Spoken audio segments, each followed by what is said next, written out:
Imagine this. 4 strangers sit down for a friendly knife fight to the death. Nobody says it that way, but that's basically the structure. We're talking about a game of Commander in Magic the Gathering. By the end of this episode, you should be better at 2 things. First, spotting when a move that sounds calm, fair, and reasonable right now is really just pushing costs into the future. And second, using that same timing gap on purpose without lying to yourself about who is going to pay for it later. Now, back to the knife fight. 4 people, no allies you can trust, no hidden referee coming to save bad decisions. Every move changes who looks dangerous, who gets left alone, and who is about to pay for everybody else's mistakes. Rex here is building force on the table. Maya is building a larger economy. Eli is buying goodwill. And Dana is holding answers, cards designed to deal with other players' cards, and waiting for someone else to spend and commit resources first. This group of players is called the pod, the people sitting around the table. If you can learn to read what is actually happening in a room like that, you get a useful skill. A skill that is all about timing and how things unfold around that time. The skill is useful in strategy games, and it's also useful if you run operations, projects, teams, budgets, or anything else where a clean present can be purchased with a more expensive future. Now let's zoom in. Rex is sitting down at a new card shop with 3 people he's never played with before. So here's the pod in a little more detail. Rex is on a red, white, black combat-focused deck. His deck turns pressure into a more visible threat. When Rex gets stronger, everyone can see where the damage is coming from. Maya is on a green-blue value deck. More mana, more cards, more powerful resources accumulated over time. It's the kind of deck that doesn't look lethal until the table suddenly realizes it can no longer afford to fight through it. Eli is on a white-blue group hug deck. This is a helpful deck. He does small favors for other players, he shares resources, a little table soothing, the kind of deck that can make people feel helped while discreetly changing who gets extra time. Dana is on a blue, black, red answers deck. Very little public information shown, lots of cards kept in her hand. Mana stays open, which are resources that she can spend later. She's the kind of player who says very little and somehow always has an answer when other players are forced to act. The table points at Rex first. He's the visible problem. 20 minutes later, and Rex, as he so often is dead. The board's been wiped. Maya untaps, which means renews her resources, with a huge mana lead and a full grip of cards in her hands. Dana still has interaction, Eli still has goodwill, and everybody acts surprised when Maya takes over. They really shouldn't be surprised, though. That result was being built the whole time. The table just spent its attention elsewhere, mainly Rex. Commander is partly a card game and partly a reading problem. You're reading cards, timing, incentives, and people you don't really know yet. That's a useful skill at a Commander table. It's also useful if you run operations, projects, teams, budgets, or anything else where a seemingly good decision now can be purchased with a very painful investment later. I want to use this game to explain a behavior that shows up all over real life. Meetings, roadmaps, maintenance schedules, rush orders, budget cuts, compliance work, product launches, basically anywhere a decision gets approved now and its real cost shows up later. The term for that is temporal decoupling. Temporal decoupling is when stated timelines are separated from actual actions, so commitments and reality follow independent timelines. What this basically means is that the moment of approval and the moment of consequence gets separated by time. The move gets approved today. The consequences land later. Now, before we go any further, for those who have never played Magic the Gathering, or specifically Commander, the short version is, if you've played strategy games, think of Commander as a 4-player free-for-all card game where economy, board presence, and the table state all matter at once. The twist here is that there are 3 opponents, not 1 like a normal game of Magic, so every threat has to survive not just the rules of the game, but the political situation at the table. Commander usually works like this. Each player has a 100-card deck built around 1 commander. Other than basic lands, you generally only get 1 copy of each card. Players start at 40 life instead of 20.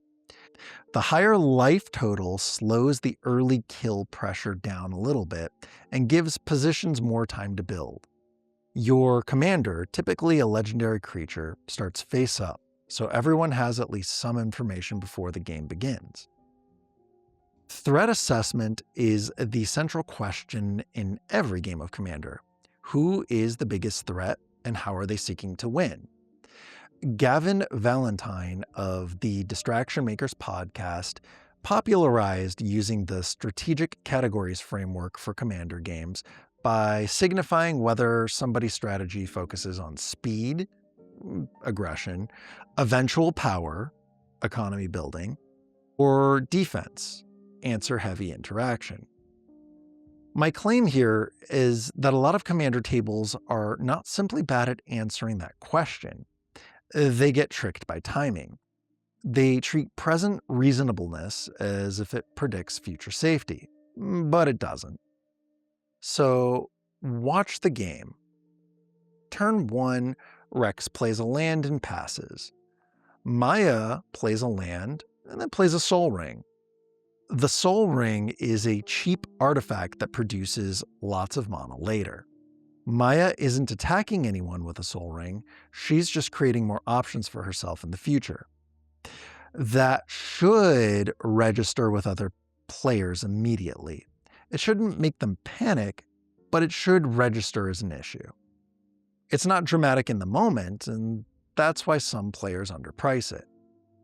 Eli plays a tapped land. Dana plays a land and passes. Now we get to turn 2. Rex commits a cheap attacker, which is a way to deal damage quickly. Maya develops another piece of mana resource. If you don't play Magic, the underlying logic here is simple. Maya's not spending her early turns on dealing damage. What she's doing is spending them on production capacity. She's turning early turns into future resources. Eli plays something harmless, a defensive wall that quietly says, I'm not here to start trouble. Dana plays another land and passes, leaving her resources available to use on other players' turns. That last part's important too. Open mana in Magic means a player may be able to act during somebody else's turn. It's the game's version of leaving yourself enough budget to interrupt somebody else. Right there, the classifications begin. Rex looks active or aggressive. Maya looks responsible or invested in developing resources. Eli just looks like he's there to have fun and help everybody else have a good time too. And Dana looks cautious. These aren't exactly game rules, they're social readings. In Commander, social readings change the game. Let's go to turn 3. Rex attacks. It's not lethal, not even close. The point to take away here is that he's making urgency visible to other players. He's making a move. Maya casts Cultivate, a card that allows you to find extra lands. She's discreetly converting the current turn into stronger later turns. Eli gives somebody a small favor. He draws a card and uses an effect to help other players draw cards too. Dana's still doing very little in public. Now, stop the game for a second. Who feels like the threat here? Most people would think it's Rex. He attacked, life totals moved, he created friction. But who's actually becoming harder to stop? Probably Maya. Not because she's done anything aggressive. That was her whole plan. Every piece of Maya's sequence passes the smell test one item at a time. Annoying, but not a threat, right?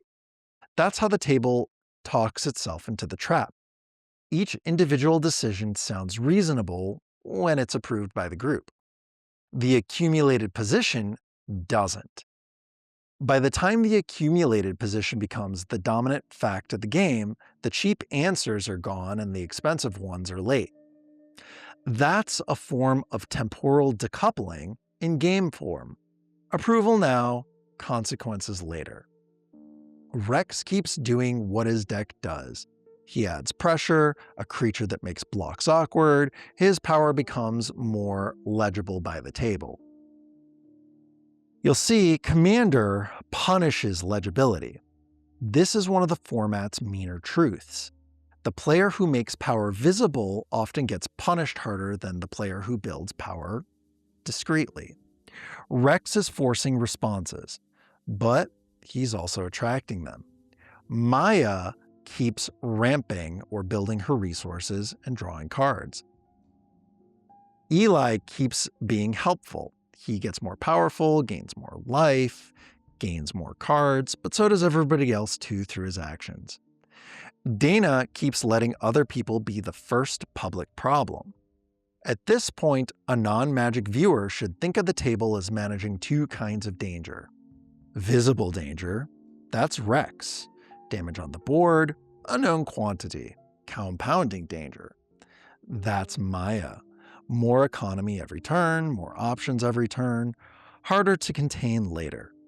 The problem is that humans are usually better at reacting to visible danger than compounding danger. That's true in Commander, and it's true in organizations. Now, at Eli's buying legitimacy. That matters more in Commander more than people like to admit. If the table classifies you as good for the room, your odd permanents survive longer. Now add Dana. Dana is buying time by letting somebody else be irritating enough to matter first. That's the board state the table is actually living inside, whether it names it or not. This is where people say, well, that's just politics.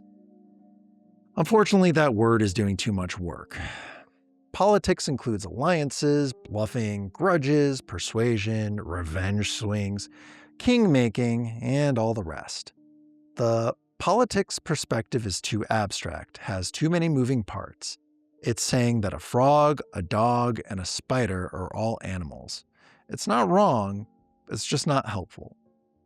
That's the thing to watch. Easy perspectives. This doesn't necessarily mean insightful perspective. Let's take a look at turn 5.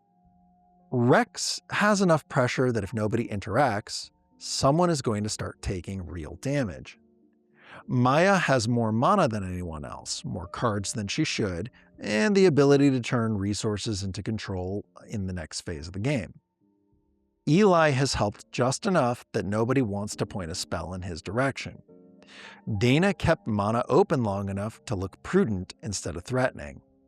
Then Maya says it. We have to do something about Rex. That sentence is rational. Unfortunately, it's also incomplete, because the table is about to spend actual resources solving the visible problem while the invisible one matures. Eli uses a steal spell on Rex's best attacker. Who benefits from that exchange? Well, everybody does a little. Dana a lot, Maya discreetly, and surprisingly, Eli not so much. That is another commander pattern that deserves a more precise name than it usually gets. The first player to intervene pays twice. They spend a card, but they also declare a position. The second part is important because once you cast the first steal spell, you're in the story now. You are now the player who acted. Everybody gets a cleaner perspective of the board without paying the same entry cost. That makes enforcement unusually expensive. Everybody basically benefits from it, but nobody wants to fund it first. So the table drifts. They wait a little too long. They hope somebody else will spend the next card. They let the cheap fix expire and talk themselves into the expensive fix. Dana understood that. A lot of good Commander players understand that. Rex is creating costs that appear immediately. Maya is creating opportunities that show up later. Commander tables are better at reacting to the first category than they are the second.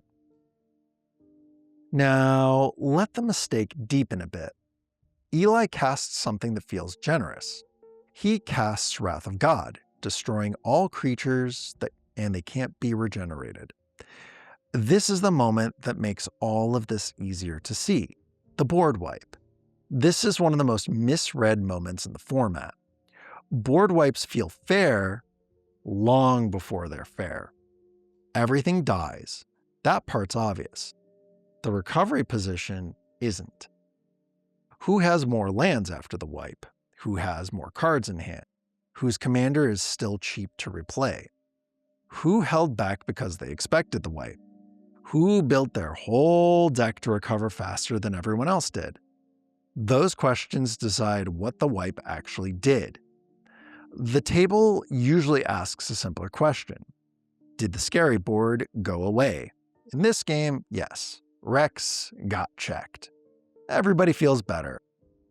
Rex probably feels awful, because combat decks have to commit real cards to matter. When a combat deck gets wiped, the pain is public and immediate. Maya still has her mana base. Eli still has the social credit. He's everybody's friend. Dana still has flexibility because Dana spent less to exist in the first place. So what did the wipe really do? It didn't reset the game. It converted hidden asymmetry into visible damage. That is Commander in a sentence. It's also operations in a sentence. The table solved the wrong time horizon. It solved what was costing people now. It subsidized what was going to cost them later. That is temporal coupling again. The wipe gets approved as fairness in the present. Its actual effect arrives later. Rex has seen that move outside games too. A company announces a hiring freeze, a spending freeze, or a headcount cut. Sells it as fair because everyone got hit. That is the board wipe version of fairness. The visible pain is shared. The recovery position, not so much. Same reset, different ability to rebuild. That is why Rex cares about this distinction. Commander forces him to watch, in public and at fast speed, a mistake that organizations are much better at hiding under polished language and rhetoric. Now let the game keep going because the lesson is even clearer one turn after the wipe. Maya untaps first. The player who built the mana edge before the fair-looking correction usually gets the first clean rebuild after it. Maya replays her commander, still has mana left, drops another value creature. Maybe now the table finally sees what should have bothered them earlier. Extra cards, extra mana, repeatable leverage. Nothing spectacular, no giant villain speech, just the quiet steps of a player who can now do more with each turn than everybody else can do with theirs. Dana keeps mana up. Dana's posture gets stronger after the wipe, not weaker. Low board reactive decks often like a world where everyone else has been forced back toward parity while they still have flexibility. Eli tries to stay likable, but he doesn't realize the mistakes he's made. Rex is rebuilding from behind. This is the point in the game where a lot of tables suddenly discover who is winning. They didn't discover it. In reality, they finally had to pay attention to something they were previously pricing as reasonable. That sentence is important outside Commander too. A lot of organizations don't discover the real problem later. They just get dragged into acknowledging a problem they kept treating as tolerable presently because the future consequences were still too abstract. Now that we've seen how temporal decoupling can look like, I want to dive a bit deeper. I want to measure temporal decoupling with 3 measurement sticks. I want to evaluate behavior by aligned, misaligned, and authentic versus curated, and then qualify it by competence versus incompetence. That's a lot of words all at once, so let's unpack that. First, let's go into the 3 measurement sticks separately. Aligned versus misaligned. You may think that management means you always want to achieve your goals. Just like individuals, this isn't always the case. Sometimes people want to say they want to achieve it, but not actually do the work. We all know someone who has been saying for years they want to learn to play the piano, but are never seen touching one. Authentic versus curated. You may think that authenticity is always good, but sometimes, however, we need to curate our communication. Select what we share, select what we don't share, but also curate how we say it and if we say it. Competence versus incompetence. You may think competence is always better than incompetence. Interestingly enough, that's not always the case. Sometimes management deliberately chooses incompetence. At least that's what I claim when I'm doing it. In order to make this easier to understand, I have made a 2x2 matrix.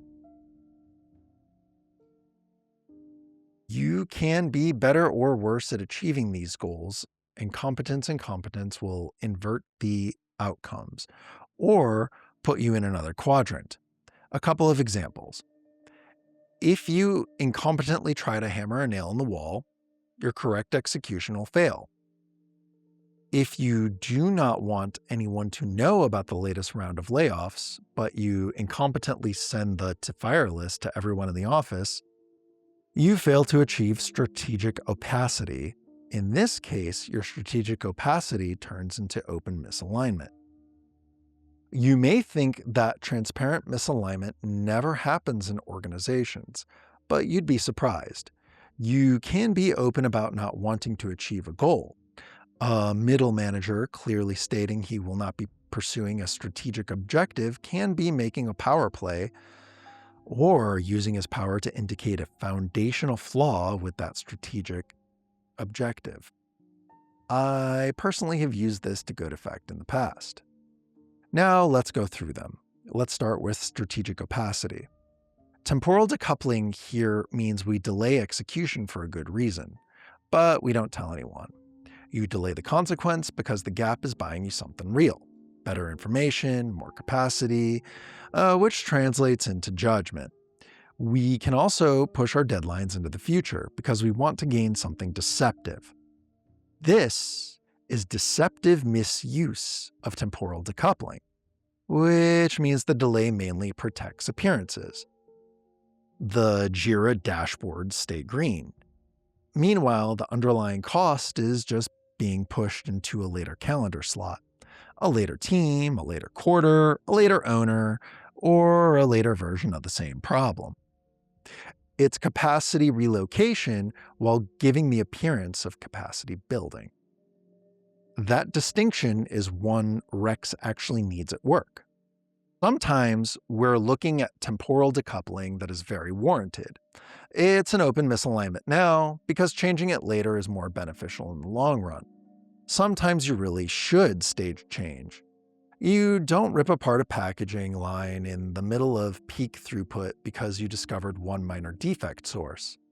Sometimes the floor genuinely cannot absorb everything at once. Sometimes openly delaying a decision buys a real capacity. But he also knows the deceptive misuse version. Later can also mean I would prefer for somebody else to inherit the failure. Commander is useful here because it forces you to separate those 4 perspectives, instead of letting them hide inside the same polite sentence. Let's look back at the pod. Maya's early ramp is correct execution if it is just intelligent sequencing. Every Magic player stages resources. It becomes deceptive misuse when the table keeps describing the line as normal development after the accumulated position is obviously the controlling fact of the game.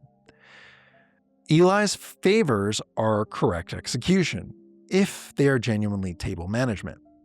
It could also become failing to execute if he is incompetent in knowing if his table partners will keep their word when he needs them to. Dana's patience is correct execution if an early answer would have been wasteful. It becomes strategic opacity when Dana is simply waiting for someone else to pay the cheaper enforcement cost. The board wipe is correct execution if the table really has no better line. It becomes openly misaligned or even deceptive misuse when it gets sold as shared pain, even though the recovery capacity is widely unequal. Depending on how capable the other players are at reading the relative advantages and disadvantages. With pro players, we can safely assume it is open misalignment. With 3 beginners and 1 pro, chances are high it will be deceptive misuse of the pro being able to see what the rest doesn't. These perspectives give you a practical test. Once you see it in Commander, you can start spotting it in real work. Take production. Ship now, fix it later. That can be a defensible open misalignment. Are you sure it isn't deceptive misuse, though? Ask the hard questions. What exactly is being deferred? Who owns the deferred work? What trigger makes it unavoidable later? What capacity is being built during the gap? If those answers are concrete, the delay is indeed open misalignment. It's not the way we should ship, but with the right context, it is the right choice. If later is the rhetorical fog, the move is probably deceptive misuse. Approval happens now. The consequences get mailed forward. Take management communication. Let's not escalate yet. We need more information. Again, sometimes this is correct. Sometimes a premature escalation makes the situation worse. Sometimes evidence is better than instinct. Other times, that sentence is just a way to protect this week's feeling of stability. Now, some players will push back here, so let's clean that up too. First, isn't this just threat assessment? Close, but not quite. Threat assessment is the table skill. It's the judgment call itself.